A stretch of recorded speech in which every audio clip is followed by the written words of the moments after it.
Okay, guys, we were joking last week, but this week, we serious.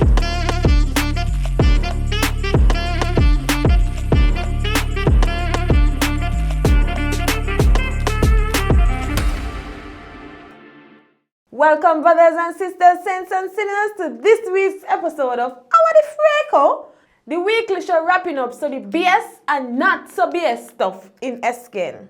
I'm your host, your favorite Rasta, Sister Nikolae. Let's resuscitate the week that was November the 7th to the 13th, like Dr. Joe. Yes, we know he is PM, but he was doctor this week for a little bit. Remember the delegation that went to the Republic of China, Taiwan? So, on their return flight from Miami, a passenger taking, as we just say here, we'll let him tell you as only he can. Well, basically, it was actually the flight from Miami to St. Kitts Nevis. So I was on the flight and sitting, of course, after such a long trip from Taiwan, which was 11 hours, and then from Los Angeles to Miami was another 5 hours or so. So it was an opportunity to take a little bit of rest, the shortest leg of the trip, really. And then I heard the hostess asking if there was a doctor on board. You know, it was said very, calmly, as it should have been said. But then I did not move immediately. I listened again to see if I heard correctly. And then she said yes. And then he said, again, is there a doctor on board? So immediately, after confirming for sure that that was what was said, I took my seatbelt off and walked towards where the patient was, as I would call that person now. And getting there, I realized that person was unresponsive. And in my first initial assessment, I realized that the pulse was either extremely weak to the point where I couldn't really detect it. And so we moved to get the patient into a position on the ground, in the aisle area, so that we can start chest compressions. But once I moved, the patient elevated the legs to get some blood flow back, recognizing where the patient was sitting. The patient started to come around more and more. And then I was able to examine, take the vital signs, realize that the patient had become stable. Then we were able to call the emergency persons. I was able to hand over my initial assessment and report. But by the time I recognized, after taking the blood pressure, listening to the heart, the pulse and so forth, that the patient had become stabilized. And I advised that the patient should not travel on that flight, but should get to another center to do more in-depth studies and to see exactly what was taking place and what was the cause of this episode that he had suffered. But for my last inquiry, the patient is doing well, and I continue to wish the patient well. The patient was taken to the hospital and the news started making the rounds on social media. Once a doctor, always a doctor. You can't throw away the stethoscope. He spoke about the gains of the new admin. Let's jump back in. We also spoke about the scholarships. More young people will be going to study, or people in general will be going to study. Parents can look forward, especially those who can't afford it, to have an opportunity to send their child to study, whether it is in medicine, engineering, whatever the field is. And especially also we are going to be including in those areas the technical fields. And so more people have the opportunity. Those who want to pursue technical fields can have that opportunity as well. With respect to this small grants program for women in small business, to strengthen that and to continue, that's a tangential benefit. Speaking of Taiwan, the delegation met with Taiwanese dignitaries with a military salute for PM Ju, a banquet and a luncheon. Taiwan legit roll out the red carpet for us. We've been friends since 1983, so it's what friends would do, right? They, of course, participated in sustainable activities. Big words, I know, but bear with me, dear daddy, but we know Taiwan is a leader in such initiatives on the world stage. So, Uncle Doggy, Mark, and PM Ju riding away on stationary bikes, not no P3. Well, here comes Janelle comparing his camel ride and beach picture. When we traveled, we didn't travel to be on camel back and on the beach in dark shades. We traveled to work. When PM Honorable Dr. Terence Ju took this cheap political shot at me, Recently at a press conference, I smiled because I know that the world is round, and as we travel it on the people's business, we are expected to experience our host hospitality and culture and need some downtime from time to time. This is apples and oranges here. We are not saying don't have no downtime, but don't brag about it. Clearly, they weren't on the bikes picking up chicks or going to see a movie. Up to now, we ain't see one picture of relaxation time they might have had on the business trip. He said he waiting for a report to the nation when he come back, but that was before the interview though. Meanwhile, we've got ourselves a singing ambassador. Yep! Donya France's ambassador to ROC Taiwan definitely stole the show.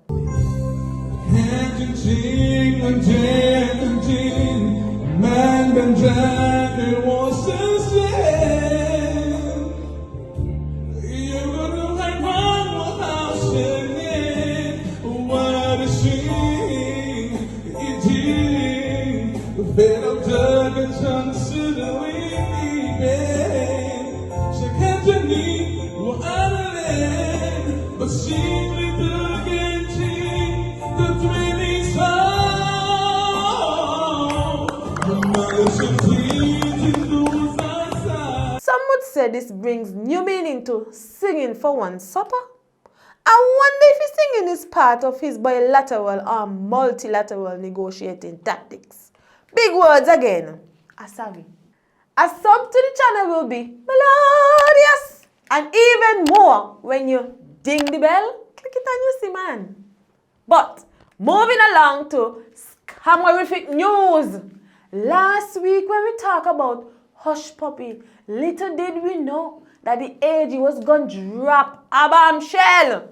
Ramon Hush Puppy Abbas doped people of monies and bought our passport with some money he pilfered.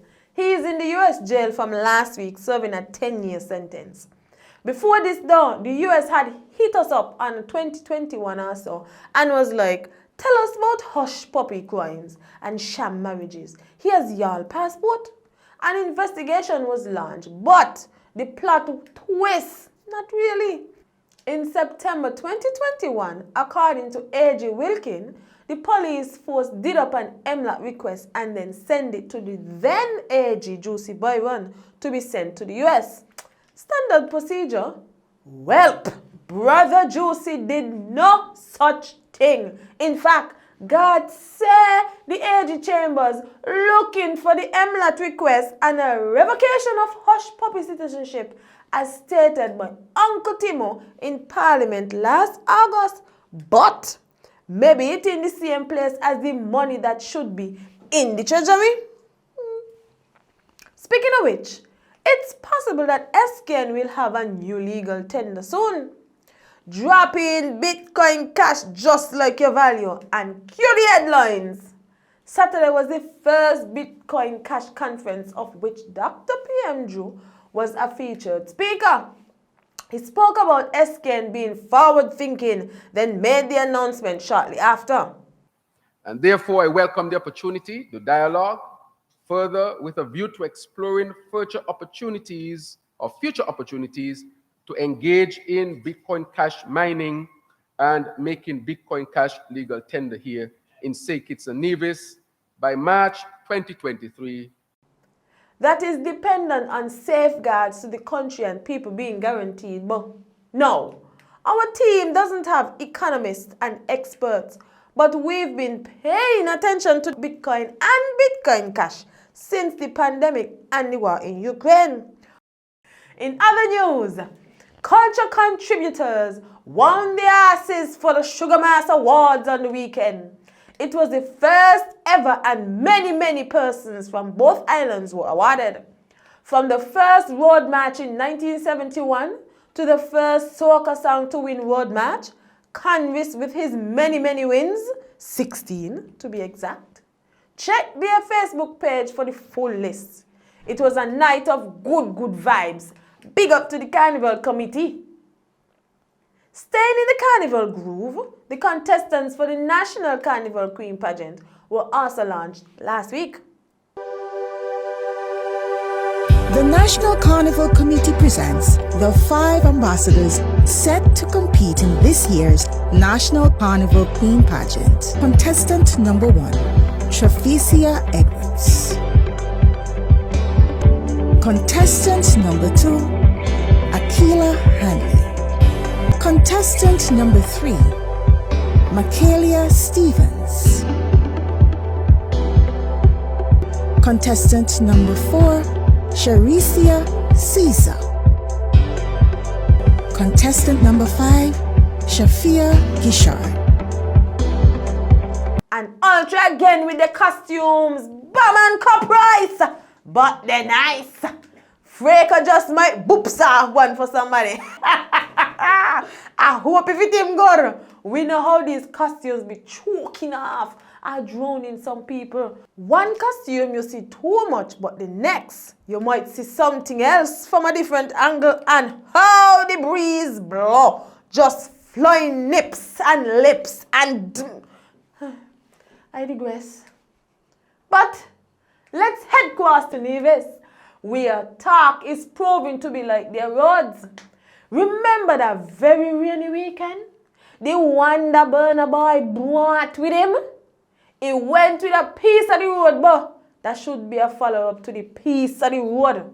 With all the water, it should have held, but the road can't good again. Spencer Brand came to the socials quick with a statement and a temporary fix then. Here at the Kids Bridge next to Funky Monkey, and I'm happy to report that the bridge is 100% intact. We saw, because of the heavy rain, that the bridge itself got blocked and clogged, so we had some spillover which caused some disruption in the asphalt. But I'm happy to report to the island of Nevis and to the people of Nevis that the bridge here at Kids Bridge is 100% intact. There has been no compromise of the bridge, and in very short order we will have this bridge, this area accessible by vehicular traffic. Vehicles are already passing, but we want to make it a lot more safer for vehicles to traverse this area. But I'm happy to report to the general public that the bridge is fully intact. There has been no compromise of the bridge here in the Kids Bridge area. In all honesty, the area has always been problematic because of poor drainage, which the NIA says they spent millions on. We really tempting nature with all these draining issues, you know. So, imagine we can't even have proper drainage, buildings on land, and fix things quickly, but we want to show ourselves over our underwater? Janice Daniel, NRP's leader, in a Facebook post suggested that we build a tunnel connecting both islands. Sis, let me try deal with dry land first. Let's the sea go with a piece of a tunnel, our bridge, as others were saying they want Belle. Does SKN really need a bridge? If the distance between both islands was farther and traveling by sea was inconvenient, then sure. But we got 10, 30, and 45-minute boat rides from different points. Probably an unnecessary use of monies. Recession coming, friend. While we are on the subject of travel, she also spoke of Nevis Airport, which is barely used for the purpose it was built for. Many Nevisians are disappointed at it. I wonder if that's why they want to have a runaway race, so the airport runaway has some use. Don't mention the fire truck that is too big to be housed at the airport, and we know there should be one station there. Nevis had made big noise for upgraded fire truck, and now ain't got nowhere to put it. Now we deal with them things before we go underwater, go bang them things down now. There's also a new candidate in the ring. Latoya Jones was officially launched as a CCM candidate for Nevis 5 in the upcoming elections. Tonight I commit to you that as we campaign, we will listen to everyone, but even more to the ordinary man. We will listen to your concerns, your fears, your ideas, and your aspirations. Our campaign will be one of inclusion. We will walk with you, talk with you, listen to you, work with you, sit with you, and ask you for your vote. Sister people, let me hear you say, all the way with who? All the way with who? We are going all the way with LBJ. Thank you. God bless. Good night. What a sight this year with a number of woman candidates. We already suspected that Latoya would run though. She was also appointed as a special advisor to the premier a little while now, the role of which we would never know. So, it could be a funny position to fund her campaign because there are never enough fundraising events to fund an entire election campaign, but every cycle they pull out all the stops. To be informed as the amount of ads that will wash over us. Still, in Nevis, but on to a serious matter, Killer B, the rum cocktail that brought world attention to Sunshine's Bar and Grill. Some Karen had some and then gone on TripAdvisor to allege that her and her friend's drink was drugged because she left feeling depressed.